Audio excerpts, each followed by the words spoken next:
আসসালামু আলাইকুম, কেমন আছেন সবাই? আশা করছি ভালো আছেন। আজকে আমি রান্না করব খাসির মাংস আর বাসমতি চালের পোলাও।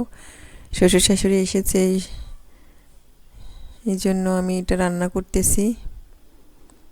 আর এখানে পরিমাণ মতো তেল দিয়েছি, তারপর দিয়েছি গরম মশলা, দারচিনি, এলাচ, তেজপাতা, আর 1 কাপ দিয়েছি পেঁয়াজ কুচি। দিয়ে ওই পেঁয়াজটা আমি ভেজে নেব। সামান্য লবণ দিয়েছি পেঁয়াজটা যাতে তাড়াতাড়ি সিদ্ধ হয়। এই তো বাদামি কালার করে ভেজে নেব পেঁয়াজটা। তারপর এখানে মশলা দিয়ে দিচ্ছি। ভরে ভরে 1 চামচ আমি এখানে দিয়েছি রসুন বাটা, 1 চামচ আদা বাটা, জিরা বাটা 1 চামচ দিয়ে আমি খুব ভালোভাবে মিশিয়ে নিব। কাঁচামরিচ দিয়েছি, বাটা দিয়েছি 1 চা চামচ। খাসির মাংস একটু মশলার পরিমাণটা বেশি দিতে হয়। সামান্য পানি দিয়ে দিলাম, দিয়ে মশলাটা ভালোভাবে কষিয়ে নেব। এরপর আমি এখানে দিয়ে দিলাম লবণ, পরিমাণ মতো লবণ দিয়েছি। হলুদের গুঁড়া দিয়ে দিচ্ছি 1 চামচের বেশি, 1.5 চামচের কাছাকাছি। তারপর এখানে আমি মরিচের গুঁড়া দিয়েছি 1.5 চামচ, আর ধনিয়ার গুঁড়া দিয়ে দেবো এখানে 1/2 চা চামচ। এখন মশলাটাকে খুব ভালোভাবে কষিয়ে নেব।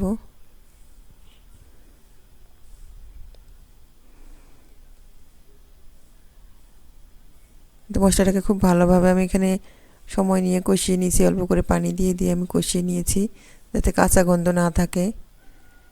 এতে মশলার উপর তেল ছেড়ে দিয়েছে যখন, তখন আমি এখানে দিয়ে দেব মাংসটা।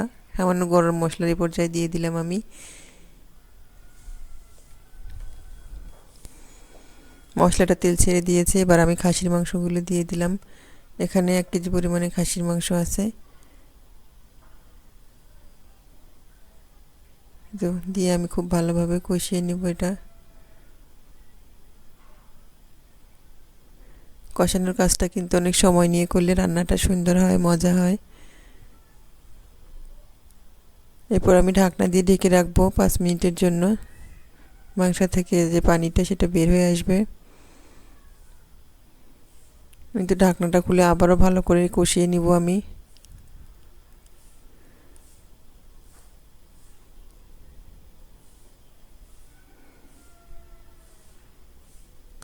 সামান্য পানি দিয়ে দিলাম, দিয়ে আবার একটু ঢেকে রান্না করব।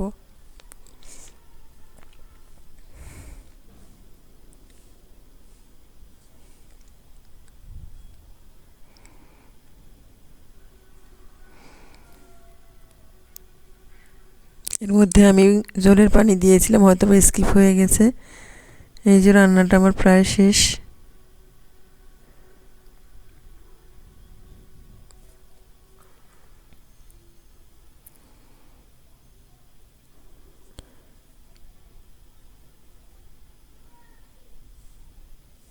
খাসির মাংস রান্না আমার শেষ। ভুনা ভুনা করে নিয়েছি।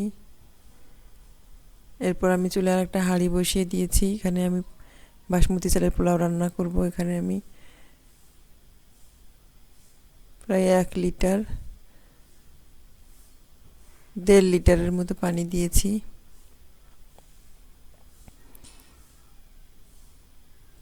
তেজপাতা দিয়ে দিলাম, গরম মশলা, এলাচ, দারচিনি,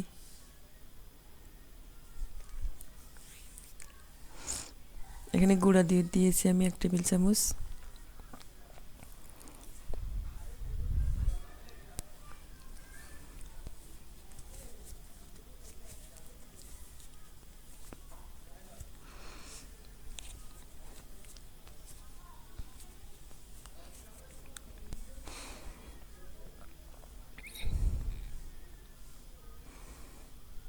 লবণ দিয়ে দিলাম পরিমাণ মতো, স্বাদ অনুযায়ী। এরপর আমি 1/2 চামচ এখানে চিনি দিয়ে দিব।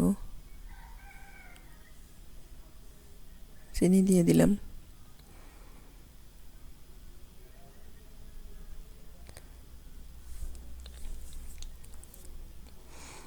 মনে হচ্ছিল পানি একটুই হবে, আবার একটু পানি দিয়ে দিলাম।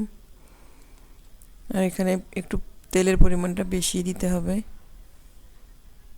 রান্নার তেল দিয়ে দিয়েছি। এরপর পানিটা বলক আসলে আমি এখানে আগে থেকে যে আমি এটা 1 ঘন্টা আগে ভিজিয়ে রেখেছিলাম বাসমতি চাউলটা, এটা দিয়ে দিলাম এখানে। এখানে আমার হাফ কেজি চাল আছে।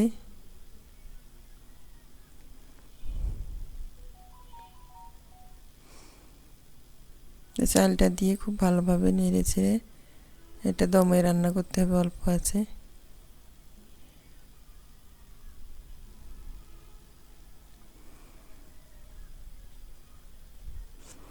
কেওড়া জল দিয়ে দিলাম এখানে আমি 1/2 চা চামচ। আর দিয়ে দেব পেঁয়াজের বেরেস্তা। পেঁয়াজের বেরেস্তাটা দিয়ে খুব ভালোভাবে মিশিয়ে নিচ্ছি।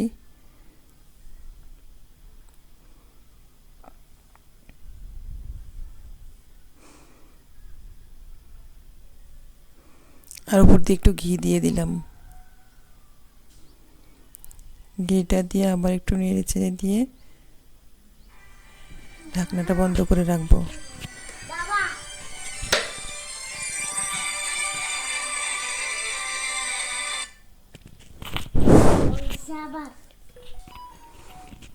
ঢাকনাটা খুলে আমি নেড়ে নিলাম একটু।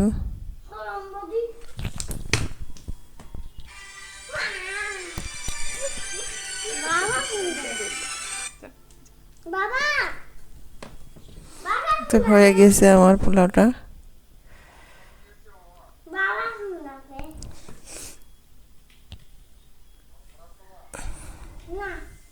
এই দেখেন আমার হয়ে গেছে পোলাওটা।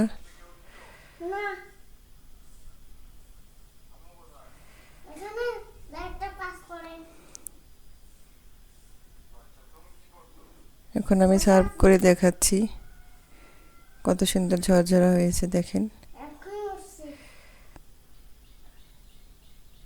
দেখুন অনেক ঝরঝরে হয়ে গেছে।